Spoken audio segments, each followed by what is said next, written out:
Salut les amis, c'est NBA en famille. Mais pas toute la famille. Ils sont pas bien loin. Non. On les a pas vendus. Non, on les a pas vendus, on les a pas placés dans une franchise NBA encore. Alors, vidéo un petit peu spéciale. Très spéciale. Je te laisse annoncer. D'une part parce qu'on est tous les deux à l'écran déjà, et d'autre part parce qu'on est dans l'avion. On rentre faire la surprise de fêter Noël avec notre famille. Donc on est en direction là de Genève, on va décoller dans pas longtemps.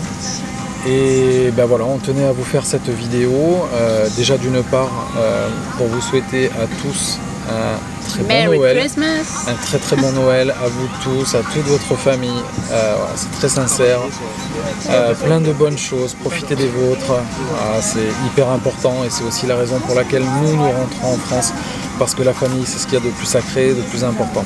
Donc voilà, c'est hyper important, le temps passe très vite. On n'est malheureusement pas éternel et il faut vraiment profiter de ceux qui nous sont chers. Donc on vous souhaite de très belles fêtes. Ouais, très belles fêtes, et en attendant, très bon Noël. on arrive aujourd'hui avec une vidéo qui sera une foire aux questions qui nous a été beaucoup demandée. Donc on va essayer de répondre à... Alors on a reçu beaucoup de questions, on ne pourra malheureusement pas répondre à toutes, mais on a essayé de faire quelques catégories. Il y avait des questions qui étaient plus ou moins les mêmes, pas tournées de la même façon, mais qui voulaient sensiblement dire la même chose. Donc on avait fait 3 catégories, une catégorie perso, une catégorie basket et une catégorie voyage. C'est parti ?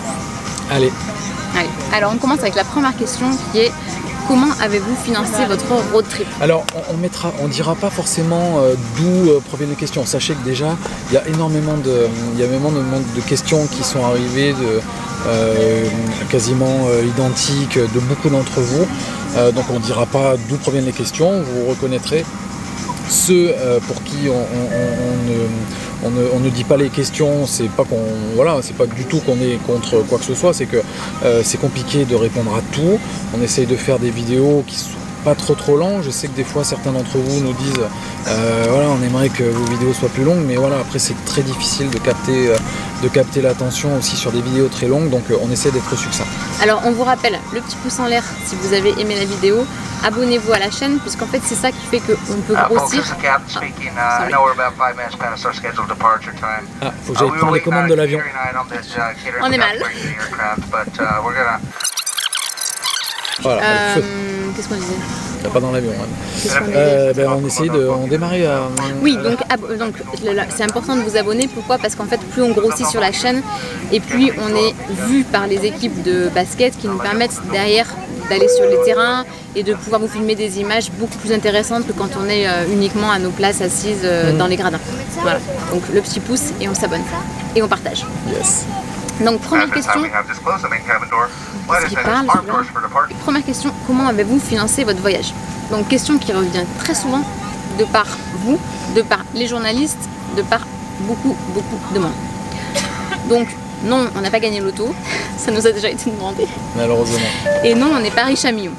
Ce qui nous permet aujourd'hui de pouvoir payer le camping-car qui est un gros point au niveau financier, enfin un gros poids au niveau financier, c'est qu'on a mis en location notre appartement à Biarritz. Donc cette location de l'appartement nous permet en parallèle de pouvoir payer les frais du camping-car. Les places de basket, c'est ce qui nous a coûté, c'est ce qui nous coûte très cher aussi dans le road trip. Donc et non pas très cher. Donc ça par contre, ce sont nos économies personnelles qui permettent de les financer aujourd'hui. Donc c'est pour ça que quand la NBA nous fait un petit coup de pouce, c'est cool. En parallèle de la location de notre appartement en fait, voilà, que nous louons à Biarritz et qui nous permet de subvenir aussi aux frais que nous avons ici.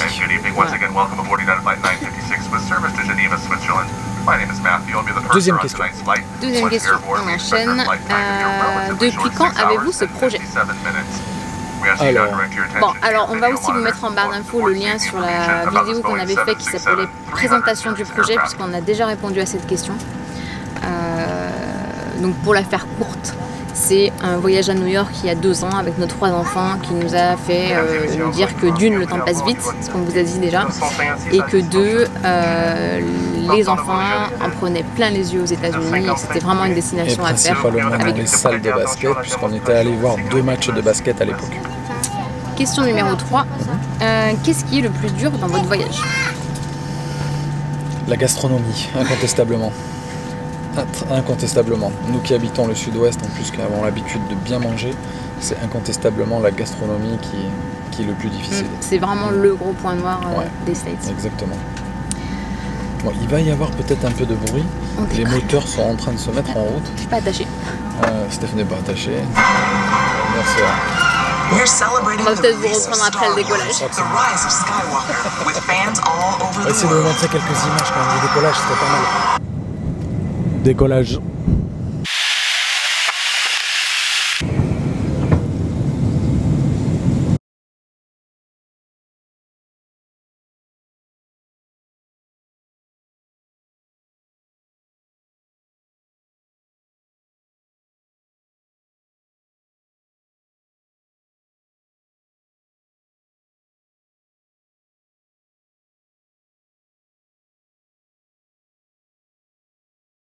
À votre gauche. L'aile de l'avion. Fait des zigzags dans l'air juste après le décollage, c'est sympa. Ça met en condition. Hop. Voilà.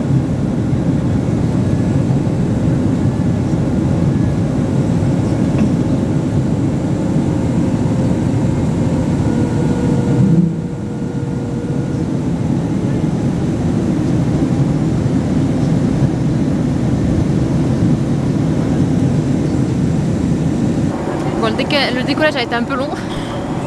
Infernal. On a fait 3 fois le tour de New York, on est allé jusqu'à Los Angeles. Hop, on est revenu.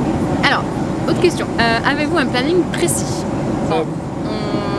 On n'a pas vraiment de... Enfin si, on a un itinéraire précis, mais on n'a pas un planning vraiment précis. Ouais, l'itinéraire, ça c'est Gigi qui l'a concocté. On a remodifié pas mal de choses. Il y a quelques jours avec Fraîcheur qui nous a donné quelques tuyaux et on a refait le planning d'une bonne partie du second part ensemble. On nous pose souvent la question à savoir si on achète longtemps à l'avant nos places de match. Ce qu'il faut savoir, c'est qu'on est en camping-car, on peut avoir un problème mécanique. Un enfant peut être malade ou même nous, enfin, voilà, on peut avoir un souci physique, il peut y avoir des aléas qui font que non, on n'achète pas nos places trop longtemps à l'avance, justement pour ne pas avoir à devoir faire tout un tas de manipulations derrière si on a un souci. Alors, sachant qu'on n'est pas trop des gens organisés à la base, c'est-à-dire qu'on n'aime pas quand justement tout est bien cadré à l'avance, vous savez que vous restez tant de jours sur place qu'après il faut vite partir. Non, au contraire, si ça nous plaît, on reste, si ça nous plaît pas, on reste pas. Bon, en l'occurrence, on a quand même aussi un itinéraire à respecter et la saison ne dure pas pendant des années et des années, donc il faut aussi quand même avancer. Bon, là par exemple dans la première partie, il y a une ville qu'on a dû remettre dans la seconde partie parce que justement on n'a pas respecté le planning à la lettre.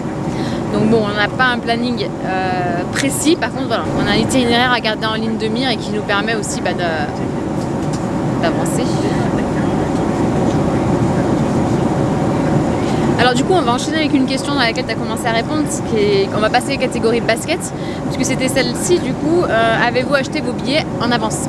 Donc non, et en plus, j'aurais tendance à dire que des fois on achète les billets en arrivant à la salle.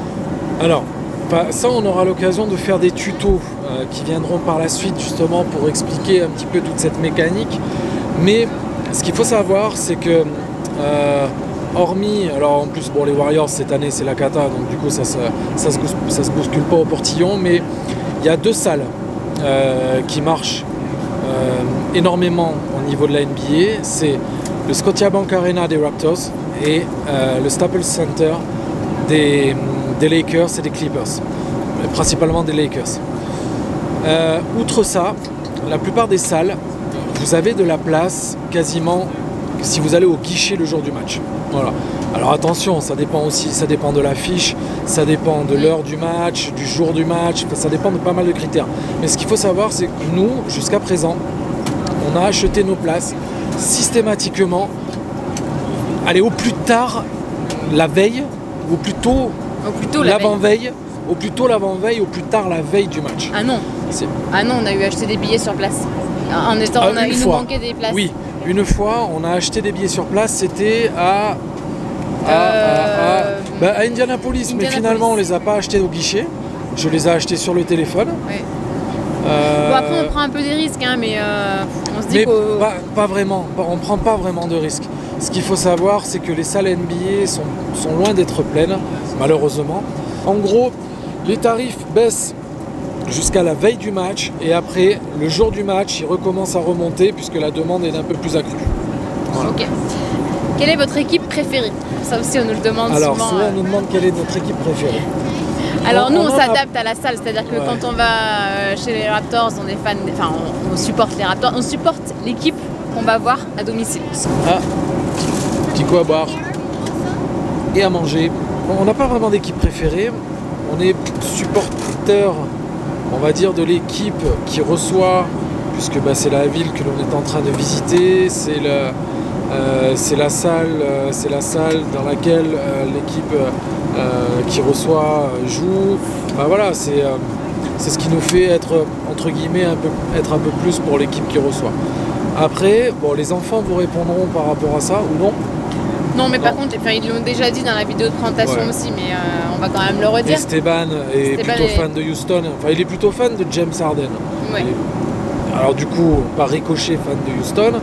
Mais voilà, aujourd'hui, on est plus fan de joueurs plus que d'équipes parce qu'il y a tellement de turnover dans les équipes et c'est vrai que c'est compliqué finalement. Et Jehan, il est fan d'Indiana. Et Jehan est fan de Oladipo. Que j'arrête pas d'appeler Oladipo. Par ricochet, du coup, est fan des Pacers. Moi, j'ai toujours été fan des Knicks. Voilà, c'est mon équipe de toujours. J'étais fan de John Starks, voilà, qui a été pour le coup très fidèle aux Knicks, qui est resté. Peut-être qu'avant il changeait moins d'équipe, non? Changeait déjà, il y avait un petit peu moins de transferts à l'époque, ouais. Et moi j'aime bien les Bulls parce que c'était la seule équipe que je connaissais avant, on va dire que. Alors on va enchaîner sur la prochaine question qui était: est-ce que vous avez tous pratiqué le basket?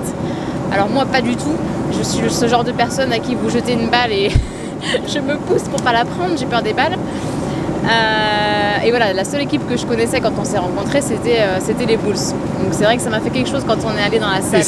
Et celle dans laquelle je jouais. Ouais, quand même, ouais. Mais voilà, par contre, Gigi a joué, a coaché, a arbitré et a été président de club. Esteban et Jehan, ils jouent tous les deux, et Ilan, il joue dans le salon, comme on l'a déjà dit. Donc ils jouent tous les trois dans le camping-car. Plus que dans le salon. Ouais. Avec leur petit ballon. Donc ils ont quand même réussi à accrocher le ballon, enfin le panier à l'arrière du camping-car et aller jouer dehors. Ouais. Je pense que les gens doivent nous prendre pour des fous. Ils hallucinent. Bon, après ils comprennent mieux quand ils voient finalement le stickers à l'arrière de camping-car où il expliquait notre trip, mais ouais, ils doivent halluciner les gens. Alors prochaine question, quelle a été la salle avec le plus d'ambiance? Alors, en fait, je voulais rebondir finalement à cette question, suite à la précédente question, quelle était notre équipe préférée. Ce qu'il faut savoir, c'est que moi, je suis tombé amoureux des Raptors. Voilà, clairement, je suis tombé amoureux des Raptors. Et je crois que c'est vraiment la salle subjugué, charmé. Pourquoi tu me laisses pas parler? Mais parle. C'est vraiment la salle, je crois, où tous les 5 on est ressortis. Waouh! Vraiment avec cette impression de se dire purée, là il y a quelque chose, quoi. C'était vraiment top. Moi j'ai quand même eu un gros coup de cœur sur 2 autres villes aux États-Unis, Chicago. Ouais, on parle de ville. Et on n'y est pas resté très longtemps, mais pareil, la salle c'était top. En plus ils jouaient contre les Lakers, donc c'était vraiment top. La salle est magnifique, non c'était top. Et l'autre c'est Philadelphie. Alors pas tant pour le basket, mais plus pour la ville. On va passer sur la partie voyage. Donc première question, j'ai répondu aux questions. Non, la question c'était quelle ville va le plus vous surprendre? Mais on va plutôt répondre à quelle ville vous avez le plus surpris, parce que va le plus vous surprendre, on ne sait pas, parce que si ça nous surprend, c'est quoi, on sait pas. Par contre, on va pousser un petit peu plus loin la question, et quelles sont les villes que l'on a le plus hâte de traverser? Ouais. Voilà. En l'occurrence, moi, ce ne serait pas forcément des villes, ce serait plus des États. Moi j'ai vraiment hâte de faire toute la partie ouest. Alors pour revenir sur la question, est-ce que vous avez pratiqué le basket? Moi du coup dans le road trip, alors j'adore le basket, je suis pas autant passionnée que tous mes hommes à la maison, mais j'adore. Par contre, c'est moi qui organise un petit peu l'extra basket. Donc toutes les vidéos que vous voyez uniquement ville, c'est plutôt moi qui les planifie. Et je pense que vraiment je vais me faire plaisir sur la deuxième partie parce que là on va être sur le côté vraiment touristique. Et on va en prendre plein les yeux. Je pense que ça va être cool, ouais. Voilà, c'est des étendues désertiques, de paysages à couper le souffle. On va faire tous les grands parcs. Enfin, bon, je les pense parcs que ça va nationaux. être top. Et alors pour répondre, moi il y a eu 2 villes que j'ai vraiment hâte de traverser, c'est Salt Lake City, donc dans l'Utah, pour en revenir aux villes NBA. Et après, ce serait plus des villes texanes, Dallas, enfin le Texas en règle générale, peut-être Dallas plus que Houston ou San Antonio. Mais alors moi je suis plus branchée ville, Miami, Los Angeles. Ouais, après ça me fait... non, parce que c'est le soleil qui nous attire finalement là-dessus, parce qu'on a vraiment galéré sur la première partie avec le froid, beaucoup de neige, la beaucoup neige. de froid. Vous avez dû voir les stories où on roule sur la neige, où on galère, on a vraiment galéré, on a même eu des frayeurs. Enfin, voilà, ça n'a pas été simple. Alors dites-nous en commentaire si ça vous intéresse qu'on vous fasse une vidéo sur ce qu'on a aimé et ce qu'on n'a pas aimé, sur déjà la première partie. Parce que c'est vrai qu'il y a plein de choses auxquelles on ne s'attendait pas. Enfin, on a eu des belles surprises et on a eu aussi des belles frayeurs, des belles déceptions à la fois. Et moi, je tiens un petit journal de bord sur lequel je marque un petit peu tout ce qu'on fait à chaque étape. Et là, vu qu'on rentre en France, je vais en profiter pour faire un petit résumé de tout ce qu'on a aimé et pas aimé. Donc dites-moi en commentaire si une vidéo là-dessus peut vous intéresser. Voilà, je crois qu'on a fait à peu près le tour des questions Principales, parce qu'on en a reçu une centaine. Alors après, Gigi passe beaucoup de temps à répondre. Il répond quand même souvent aux messages qu'on reçoit sur Instagram principalement. Et puis n'hésitez pas à reposer la question en commentaire, on refera certainement une autre vidéo FAQ. Ouais, exactement. Enfin, en tout cas, on n'oubliera personne, on répondra à tout le monde. Même si ça commence à devenir difficile, pour être très honnête avec vous, parce qu'on est beaucoup sollicité, mais on fera toujours le maximum. Bon, on va pas pouvoir se faire le check de fin là, à 2 on va avoir l'air ridicule. On va avoir l'air complètement ridicule. On va se faire le petit bisou alors. Ouais. Hein? NBA en amoureux. Bon, et on vous le redit, surtout ce qui est hyper important. Passez un très bon Noël. Non, passez un excellent Prenez soin Noël. de vous. Voilà, c'est hyper important. Profitez des vôtres. Et plein de vidéos à venir pendant les vacances. Voilà, il y aura plein de vidéos pendant ces vacances de Noël. La ville de Phila qui va arriver avec le match à Phila. Le quartier de Brooklyn avec le match à Brooklyn. Manhattan, la ville de New York City avec le match au Madison Square Garden. Avec toutes les décos de Noël, voilà, c'était... Voilà, des quartiers, vous allez halluciner, avec des paysages, vous allez halluciner. Ouais. Une dernière fois, joyeux Noël et à très vite sur notre chaîne. Ciao.